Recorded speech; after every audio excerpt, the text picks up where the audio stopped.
ভালো করে শুনে রাখেন মুরব্বীরা, নিজের ছেলেকে মেয়েকে সময় মতো বিয়ে দিতে যদি গড়িমসি করেন, তথাকথিত পায়ে দাঁড়ানোর অপেক্ষা করে, মনে রাখবেন ছেলে মেয়ে যদি দেরিতে বিয়ে দেওয়ার কারণে আকাম কুকাম করে গুনাহে লিপ্ত হয়, আপনারা দায়ী থাকবেন মুরব্বীরা, অভিভাবকরা। অতএব বিয়ে বিলম্ব করবেন না, বিয়েকে সহজ করুন, জেনার পথ বন্ধ হবে। বিয়ে কঠিন করবেন, জেনার পথ সহজ হবে।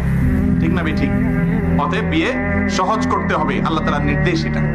তবে হ্যাঁ, একেবারে যদি কোনো ক্ষমতা নেই স্ত্রীর ভরণ পোষণ দেওয়া, তাহলে সে রোজা রাখবে যুবক। কথা বুঝে আসছে?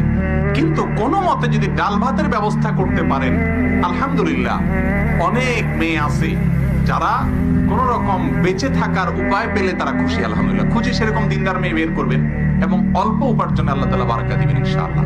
এই জন্য বিয়ে দেরি করা উচিত না।